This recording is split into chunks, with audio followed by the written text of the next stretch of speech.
You guys are live. All right, this is exciting. Welcome, everyone. Really? Let's- Okay, there it is. Okay, there we go. We got it. Awesome. The camera for me. All All right, right, there you go. All right. let's do it. Let's go. Live.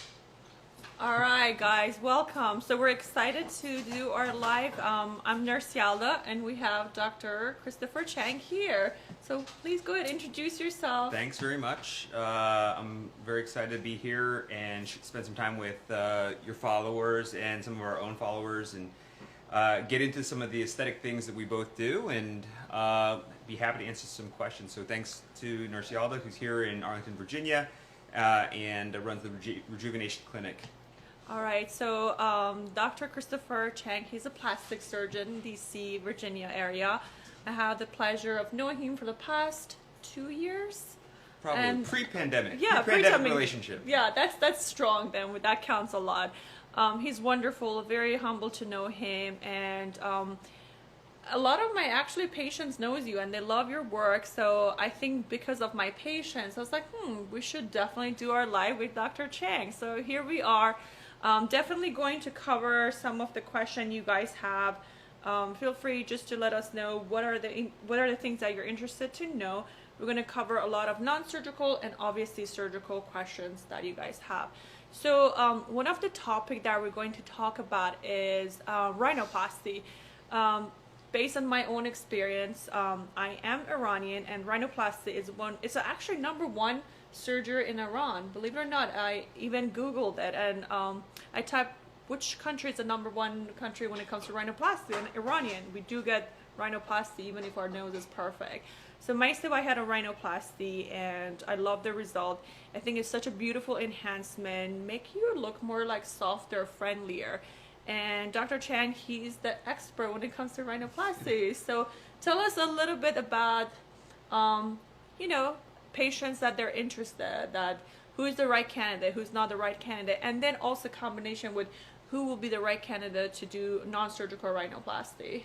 Sure. So, rhinoplasty is one of the most popular procedures. Actually, during the pandemic, rhinoplasty skyrocketed to be one of the most popular facial plastic surgery procedures throughout the entire breadth of what we do.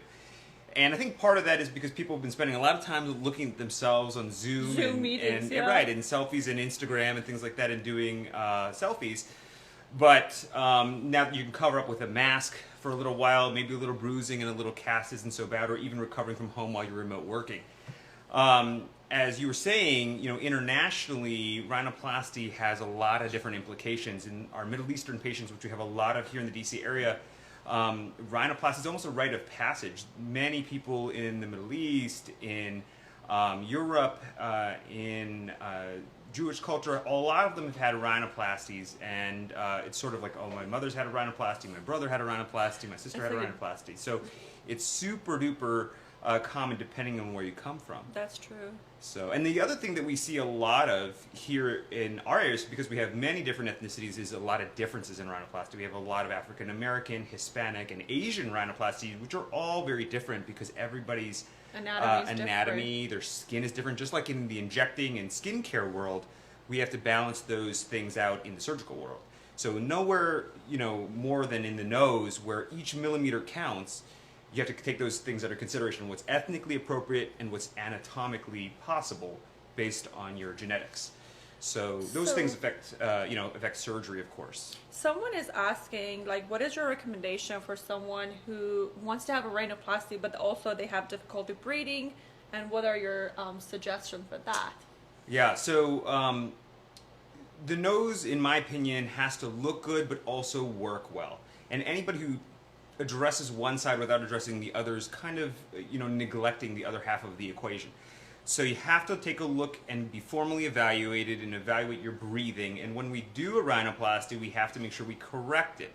And the real issue is going back to do a second procedure to fix your breathing later, or to fix the nose how it looks later, is another procedure. And everybody knows, I often use Michael Jackson as an example. Do you know if how you do many many rhinoplasties or any procedures, your nose will start to look more deformed. Go ahead. No, do you know by any chance how many rhinoplasty per house he may have? That's kind of trivia. It's hard to No. know. People do suggest there are it's somewhere in the 20s, you know, That is- and they might have had little touch-ups here and there, which weren't really formal big surgeries, but I think he's, you know, he had many procedures. So as you can see, I would say somebody who's very famous, very wealthy, and has all the resources, can still end up looking a little bit different with each time and eventually become distorted. So be That's careful. We want to do it right the first time. That is true. Okay. So what is your opinion when it comes to patient that they want to have a non-surgical rhinoplasty? They're scared to have a rhinoplasty because whether they're afraid of scars. Like, is there any option when it comes to closed rhinoplasty? And what is the difference between open or closed rhinoplasty? God, there's a lot there. Well, first, do you do non-surgical rhinoplasty? So I do non-surgical rhinoplasty for my patients, only the bridge. I'm not the expert when it comes to the tip, and I think there comes a lot of complication maybe when it comes to the tips, and I think you have to be the expert, and I still think surgery is the answer. When someone has a large cartilage or when they're smiling and those becomes like a little bit droopy, I think honestly the surgeon has to really open the nose and fix the cartilage and go from there. But if it comes to a patient that perhaps a lot of Asian patients that they don't have a bridge and they just want a little bit of enhancement, or someone has a little bit of a bump, I do use hyaluronic acid fillers, usually Voluma, just to really correct or camouflage the bridge of the nose. Patients usually come every 8 to 9 months, and you see the result right away. When you do the treatment, it may come with a little bit of bruising, swelling, inflammation, and it recovers about 4 or 5 days, and after that the nose looks much smoother, as I mentioned, mostly the bridge. But when it comes to the tip, right, there's some differences. Just briefly, you mentioned Voluma. I use Voluma as well. That's my preferred product for this. But why do you like Voluma? I do like Voluma, which is a hyaluronic acid gel. I think because it's a thicker product, it lasts longer, and I know there's other options as far as Restylane Lift or Radius. I usually don't use Radius because it's calcium based, and in case if I need to dissolve it, I'm more comfortable with Voluma. And so for my patient, I had great results. I agree 100%. That's exactly the reason why. You may see people using Radius or some other fillers, which are great fillers.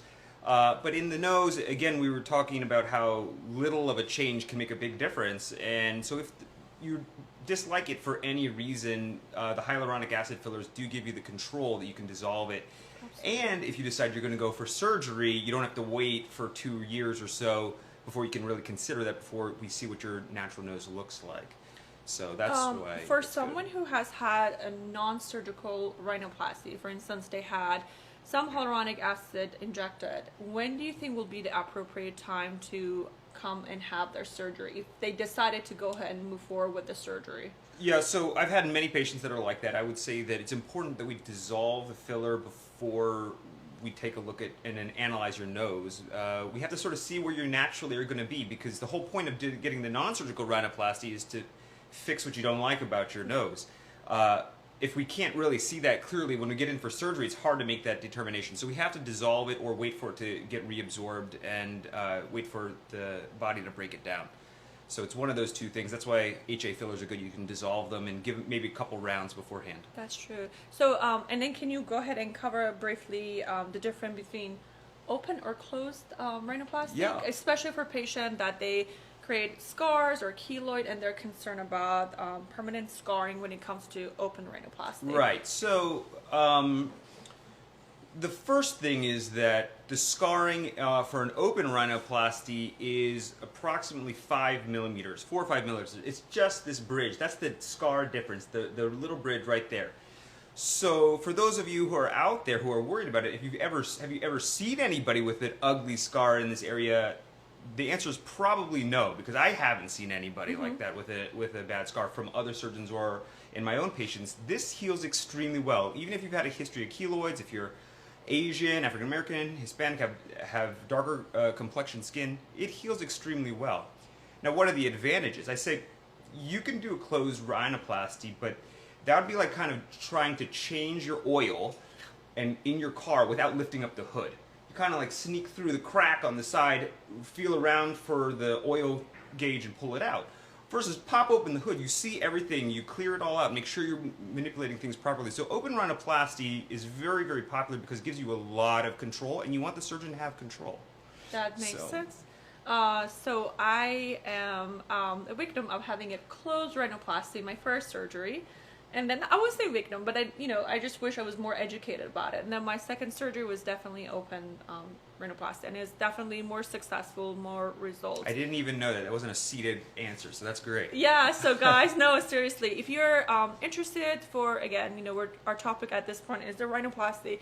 If you're considering, nose job, I would say definitely go the right route. I understand that a lot of patients are concerned about scarring and perhaps more trauma, but I think as far as the trauma, they're pretty the same, right? Well, I just say, there are good ways to do the surgery, and don't pick a surgeon or based on their technique. You got to pick the surgeon because you like the surgeon. Of course. And you feel like you have a good relationship. You can trust that person. You think that you guys are on the same page. Mm-hmm. Some people are very good at doing things a certain way, and you don't want to be the patient telling them how to do their job. That's sort of, true, yeah. That's sort of like somebody's telling you, well, I saw you how to inject me like this. I saw this online somewhere, and so you say, well, this is the way that I inject because I think it's safe and It's I get safer. good results. Mm-hmm. So you have your own biases as the provider, and you want to just make sure, most importantly, that as the patient, I trust you to do the best you can. That is correct. All right, so we are moving forward with our next topic. So one of my favorite treatment in my practice is Morpheus 8. Morpheus 8, it's a skin tightening. It's a combination of microneedling and radiofrequency. I do recommend that to all my patients. I believe after age 30, your body stops producing collagen. So it's important to do treatment to stimulate the collagen and bring the volume back, or perhaps preserve the collagen. And actually, when I decided to, move forward with this treatment, Morpheus 8, Dr. Chang, again, he was, someone that I could trust and ask and get his opinion. So would you share your experience in your practice with skin tightening with comes Morpheus 8, and tell us more about that? Sure. So, skin tightening, of course, is a hugely popular topic. Everybody wants to know, how do I get rid of the wrinkles? How do I make my skin firmer, look younger? And so that can be done with a lot of things in terms of tightening up the surface of your skin. You may think of lasers or creams, but those things all come from the outside. Mm-hmm. And so they have to have controlled amount of energy so they don't hurt you from the outside to tighten it from the inside. Morpheus 8 is a microneedling technique where there are microneedles that penetrate your skin, and then they emit the energy below the surface. Mm-hmm. And because of that, you can use that energy to tighten things up below without creating so much surface risk or surface damage. So you can do better tightening with less injury from the outside, and that's why it's a great technology, and it's super popular. I mean, we see patients of all ages, all ethnicities that really love it. So that's why your patients are loving it, and our patients are having a great experience. They really, really enjoy those treatments. And someone is asking whether we can use that only for the face or the body.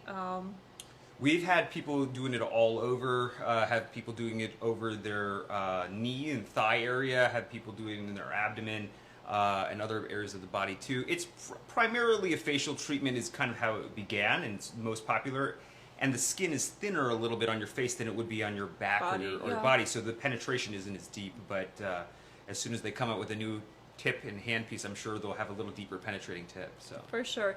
Someone is asking about cellulites. Usually for Morpheus 8, I think the concentration is just tightening the skin. There are newer technology out there to treat the cellulite. Do you guys provide any specific treatment when it comes to cellulite in your practice? Well, I know they just released Quo, that's coming out. It's really just picking up. It's the first probably week or two that practices are starting to carry it. So we haven't seen the results yet as far as cellulite. But, I think that, at least from that product. But cellulite's a difficult problem because it's very complicated anatomically underneath your skin that's going to help release the connective tissue and distribute the fat more evenly. So it's a difficult problem, but that's probably the most common thing that's coming up recently. Definitely. So back to skin tightening, I always tell my patient, it's beautiful to, do your Botox treatment. Definitely Botox, I always mention, it's a nice treatment to prevent having permanent lines. When it comes to filler, obviously we inject filler to the face to replace the volume loss. But when it comes to the facial, when it comes to the skin, the way we can preserve the collagen, the way that we can bring more cushion back to your skin is just microneedling, radio frequency. Sometimes I do mix it with a little bit PRP. PRP, your growth factor, can just be additional help to boost that collagen. I'm getting some questions about cheeks too. What are you doing for cheeks in terms of cheek enhancement, cheek contouring, fillers? What's your favorite way to treat that? Definitely, it's my first area to go when it comes to a patient perhaps who hasn't had filler in their face, especially when it comes to late 30s, 40s. We can have a little bit droopiness on our mid face. So my treatment would be Juvederm, perhaps Voluma, hyaluronic acid, to just bring some enhancement back to the face, smoothing the nasolabial fold. So Juvederm Voluma is mostly the product I use. Time to time I also use Radiesse for the cheeks. I think that's a super popular treatment. Cheek is a very subtle area, but it really enhances your look. If you give a little bit of volume to the cheeks, it can help pull things up just slightly, or give it a little bit of volume to a sunken area and help the folds around your mouth. So I always tell patients, if you balance filler throughout your face, it's much better than just hitting one spot that's over and over and over again. It will look a little bit more natural that way. So some of my patients are asking about PRP. So it's a growth factor. We draw your blood, we spin it, we collect your plasma, and we inject it, whether it's through your skin. I do use it for the neck to improve the quality of the skin. We do use it for the hair growth, and I know you guys also use the PRP in your practice for hair growth. Would you cover a little bit of experience when it comes to your patients and how they're feeling about the PRP for the hair especially? Yeah. So PRP is a relatively new technique, past 5 or 10 years. It really started in orthopedics and in joint regeneration, and so they would inject it into joints, people with arthritis, and help them heal faster. But we've been doing grafting of your own tissues, for instance, in like fat grafting, things like that, and seeing the rejuvenating effects of that for some time in facial aesthetics, and now PRP is just the next permutation of that. So we draw your blood, we spin and purify the growth factors, and we've been using it in hair restoration. It helps thicken your hair and helps your hair feel just a little bit stronger. I often say it's like fertilizer for your scalp. Yeah. But it's your own body, so really there aren't really any side effects. The biggest issue is just sort of, the discomfort of having it done, and you have to have an injection, of course. But it's a great treatment for that, and then of course in the facial world, it's very popular to help for rejuvenating the surface of the skin with microneedling or a facial. What is your recommendation for patients who want to correct under the eye area? Is this your to-go would be using a hyaluronic acid filler, or would you be recommending using some PRP for around the eye area for patients who have dark circle, or if they want to go ahead and tight around the eye area? This is a good question. So dark circles I hear about all the time. People hate their dark circles under their eyes. I tell people the dark circles we got to understand where it's coming from, right? The muscle that encircles your eye, called the orbicularis oculi muscle, is right under the skin. That skin is super thin, thinnest skin in the body. And so when you take your yellowish dermis and that red muscle and you put them right up against it, you're going to see purple. And so when your muscles are engorged or you have a little more swelling, of course you're tired, then it's going to come out more. And so that's why using caffeine creams or some of these eye creams with the retinols and things like that really cause vasoconstriction, and you reduce the blood flow and you see less color. But fillers are very difficult, because if you put them right under the skin there, between those two layers, you'll see the filler and it'll look like there's a Tyndall effect, so you got to put the fillers low. But it's hard to get rid of that color. I don't know. Have you been able to get rid of the color, or what do you like for that? Yeah, I honestly tell my patient it's all about management, and management of expectation when it comes to my patient. So I usually believe when it comes to dark circle, as you mentioned, like what's causing the dark circle? Is it lack of sleep? Is it stress? So my to-go would be definitely using some products. Retinol eye cream is my favorite product when it comes to under eye. definitely that would be one. And the second, I have been very successful with doing some PRP to brightening under the eye, providing more collagen under the skin. And to some degree, I think it's just something genetic that if you're prone to dark circle, that's what your body will be producing. And it's just, we can manage the dark circle, but we can never get rid of it 100%. Right. It's a challenging anatomical problem, and I often find if it's a dark circle with a puffy bag that bothers patients, sometimes surgery really is the best choice.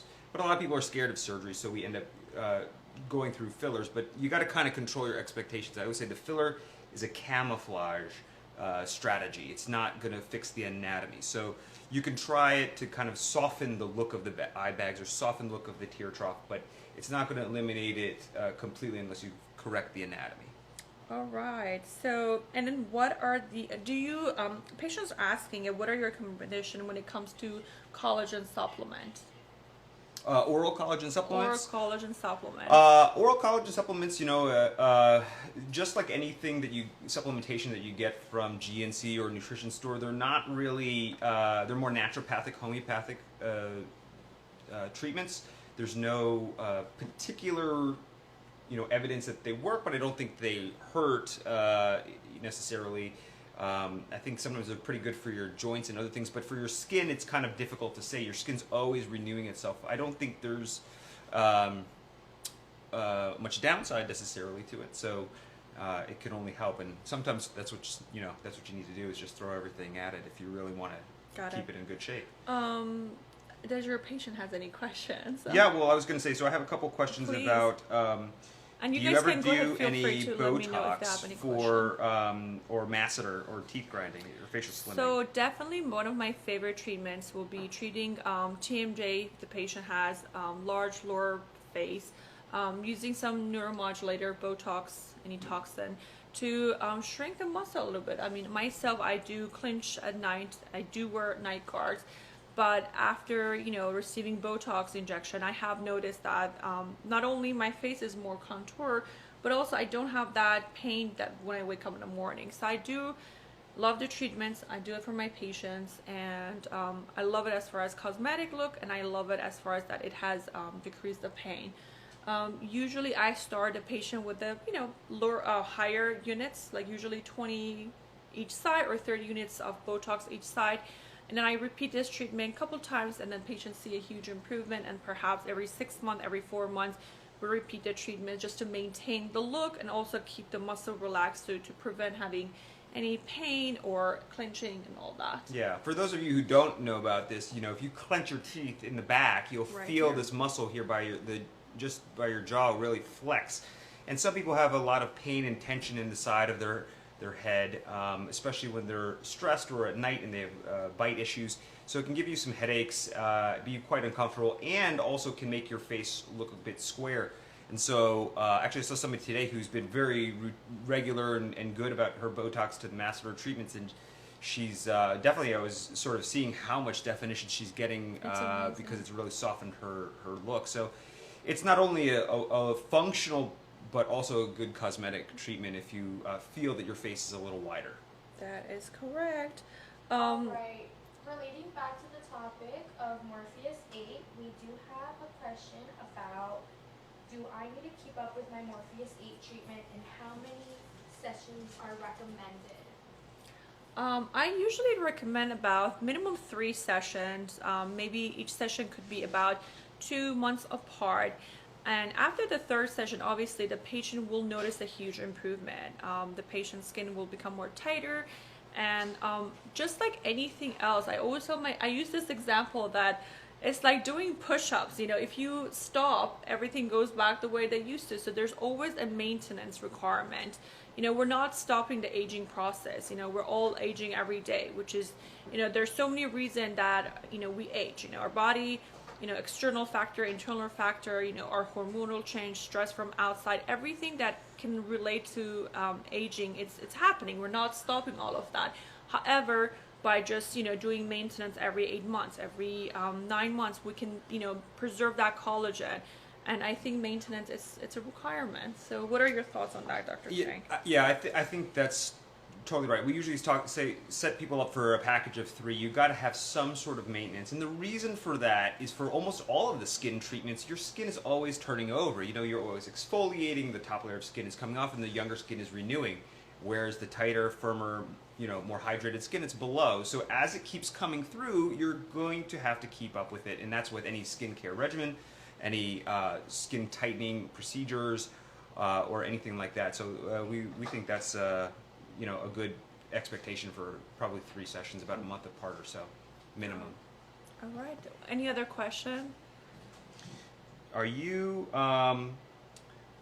What do you recommend for about buccal fat? Are you seeing a lot of people asking about buccal fat? So I think if you are the right candidate to have the surgery done, and I think I know that's your expertise, I think it's a beautiful treatment. Why not? There are a lot of patients that do have stubborn fat, and I know a lot of people that they eat healthy, they exercise, and perhaps they're just very skinny, but they do have that chubby face. Myself, even if I lose so much weight in my face, I do have full cheeks. So for patient, I think who are the candidate for this treatment, I think it's a beautiful treatment. I think the incision is from the inside, so there's no scarring, and I think it's a beautiful transformation. Would you cover that for us also, Dr. Chang? Sure. So I think that most people who are concerned about or come to the question about buccal fat don't like the fact that they've got full cheeks. So you have to take a look at yourself and say, what is the reason that my cheeks are full or it's bothering me? It's oftentimes, actually, if your jawline or the lower half of your face is not well supported, the cheeks can look fuller. So sometimes it's about facial balance and looking at the entirety of the face and the structure of your face. Then, when you take a look at the actual fat pad, if you bite down and you poke yourself where the teeth are meeting, that's where your buccal fat pad is going to be. So it's not up here where your cheekbone is, but lower. And it's kind of a soft area. So by removing a little bit of fat there, it'll slenderize, but it's going to be very subtle.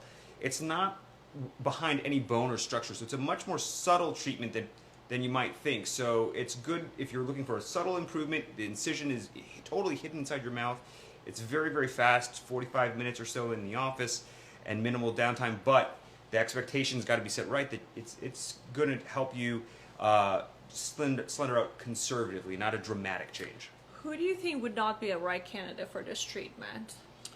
So if you have a very full face, a little bit of a retruded jaw, some jowling, most likely depending on your age category, you may need some, like a chin implant or chin advancement, some jaw support, or maybe even a facelift. Because if you remove the fat, it doesn't matter if the skin is not supported or loose. If you remove the fat, it'll still feel kind of full and saggy. Okay. Do you think by providing some jaw support, whether it's filler, would that help the patient to define their face? And is that something that they can do combination with buccal fat removal and jawline enhancement or chin enhancement? I'm sorry, facial filler, you're saying? Yeah, to contour the jawline. Yes. Yeah, you can, because most of the time when we do facial filler for contouring jawline, we're targeting the jawline. That's why you and I think, are using thicker products like Radius and Voluma. It's sort of like helping the bone have a little bit more structure, right? So the buccal fat is going to be above that, or in between the cheekbone and the jawline. So yeah, you can enhance those areas simultaneously. Okay. Is there any option when it comes to jawline surgery? And do you perform that in your practice? Jawline surgery? So yeah, for enhancement of the jawline. So that's a combination of things. That could vary from jaw implants to jaw surgery, which is similar, basically oral surgery, where we would reset the jaw. So if you move your lower jaw forward or backward, that can be done. That can affect how your jaw is positioned, but it also will affect your occlusion and your bite. Imagine you push your teeth forward, that would change your bite. So you have to think about that altogether. If you move just the chin forward, that can also elongate your jawline, strengthen your jawline, and doesn't affect your bite. And so that's something we do often instead of a chin implant.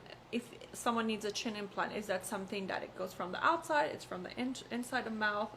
What are the options? So there's a couple ways to do a chin implant. You can go inside, make an incision through the gums, and place a chin implant that way. You can go underneath and make an incision from the outside.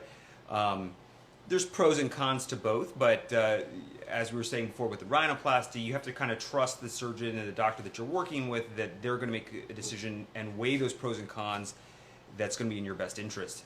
Scarring is what the patients are often the most concerned about, but there's a lot more than that. You want to make sure it's in a good position. You want to make sure you don't have nerve injury. You want to make sure you don't get an infection. You want to make sure that you can visualize the position properly. So, you know, I think most doctors, surgeons, nurses, and providers, they don't want to do a bad job. They want to make sure we get a home run every time, and we really try hard to guide the patients in the right way.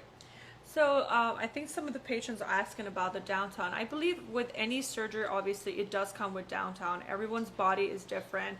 You know, after any trauma, after any surgery, your body will have inflammation. There will be some bruising, some numbness. All of that are expected.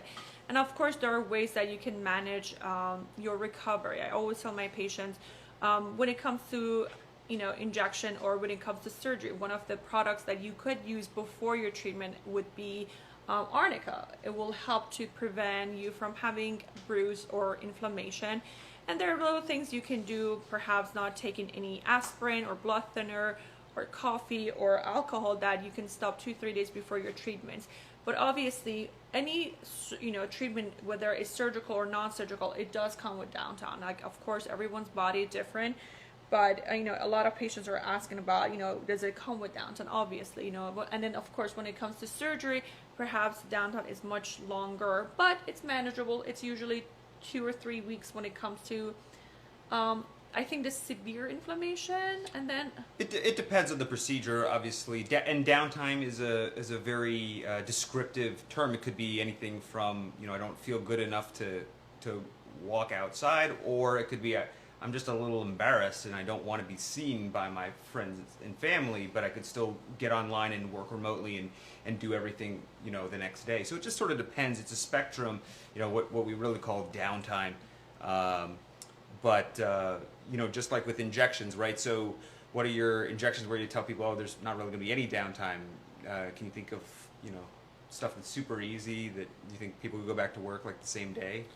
I think like, I feel like the safest place would be definitely cheeks. I feel like, you know, the inflammation is not as bad, but when it comes to lip injection, I always make sure the patient they don't have any special occasion coming, because especially when it comes to lips, it's a very vascular area. There's more chance of bruising, inflammation, especially the next day. So I always make sure I manage my patient expectation. No party, no wedding if you're getting your lips done. So. Right. I think that is good. I think that's totally right. Things that are deeper injections like chin, cheeks, you know, Botox, you can go back to work without a problem. But For lips, sure. you know, you might get a bruise or something like that. And so the same thing is with surgery. Certain areas like your eyes, the skin is thinner and more likely to show a bruise. And so, you know, you may be more visible, even though it may not be downtime, physical downtime, but it may be more visible. So since we cover lips, it's one of my favorite treatments, absolutely. You know, patients, whether they need just some enhancement, whether if you're in your late 50s and you just want to bring some volume back to your lips, that's just my recommendation. I think anyone could benefit from lip enhancement, but then there's also a very thin line that I don't want to cross. I'm not a big fan when it comes to Russian lips. I'm not a big fan when it comes to big lips. I'm a big supporter when it comes to natural lips, that it matches your face, it balances your beauty.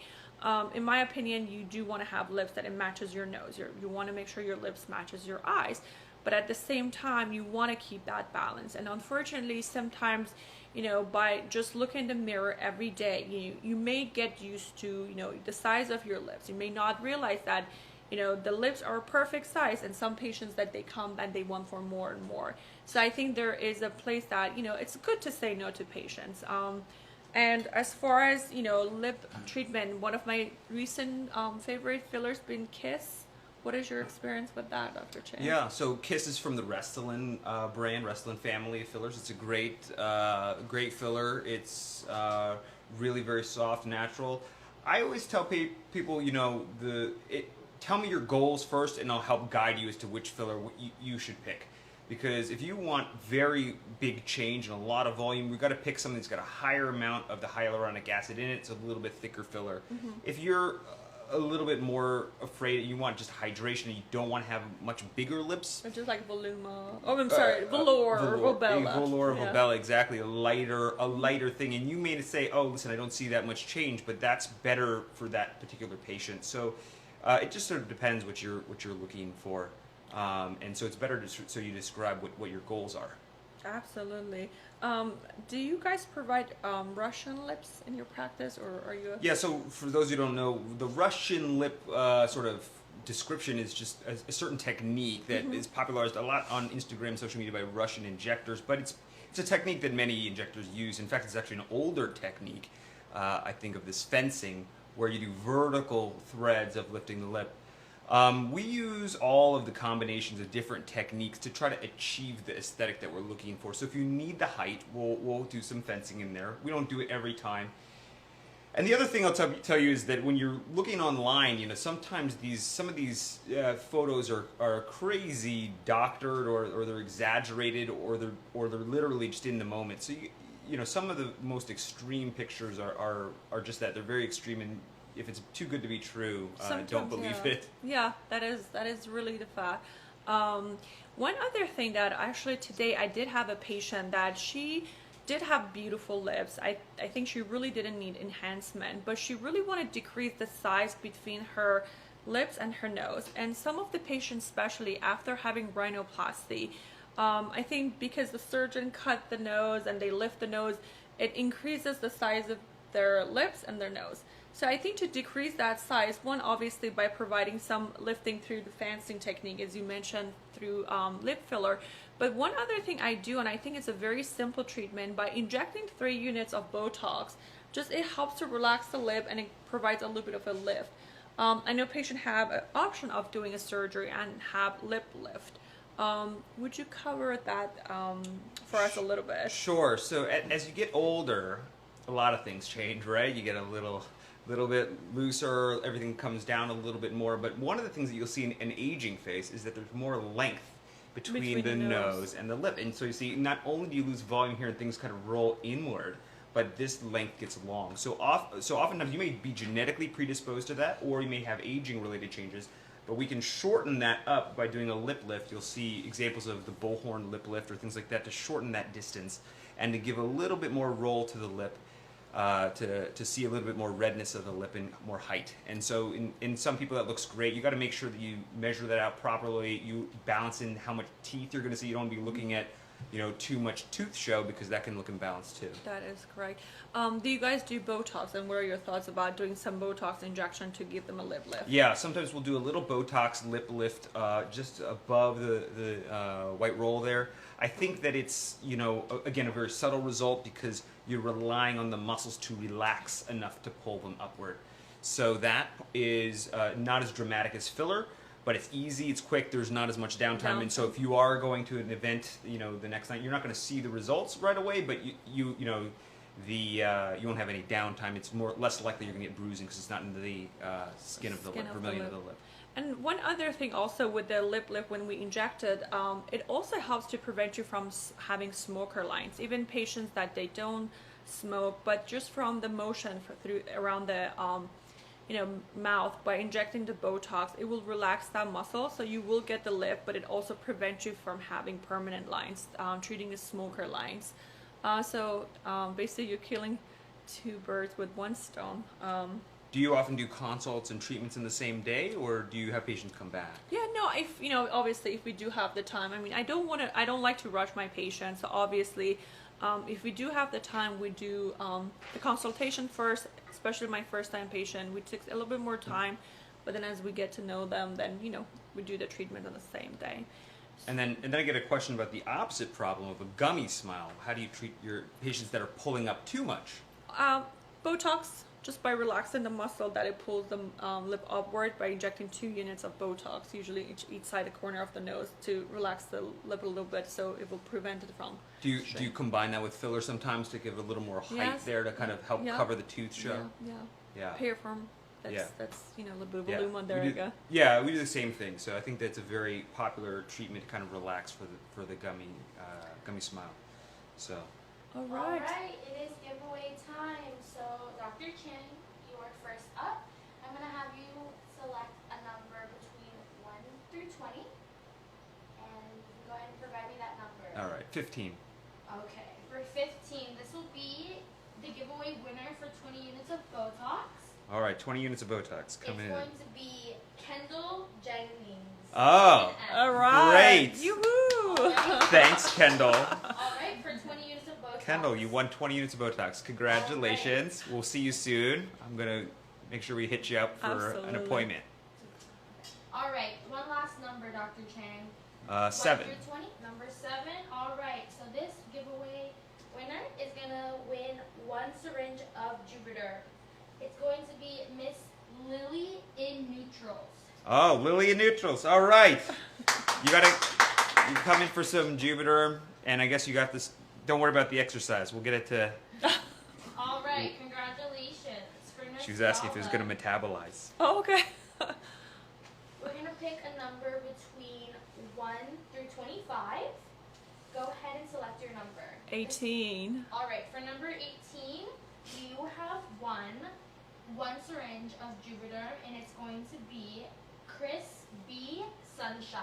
Crispy sunshine. Crispy sunshine. Yeah, I like Look at all these that. little crispy sunshine. Perfect. Definitely Alright. call the office, book your appointment. Love to see you here. Alright, and then one last number, Nurse Yalda. 1 through 25. This will be the winner of 20 units of Botox. Number 8. Alright, number 8, our last winner of tonight. She's winning 20 units of Botox. Her name is Paulina.Pham. Paulina, congratulations. Well, Congratulations. yeah, Paulina. everybody. All right. All right, you guys, we appreciate you joining us live. It was fun having you guys here. Thank you so much for your time. Thanks for doing this. This Yeah. is really cool. Thank They're you. so organized over here at Rejuvenation. They got an awesome office. Come visit them. And yeah, thanks so much for having me. You have an awesome team. Thank It's you. great. Thank you. Cool. This was awesome.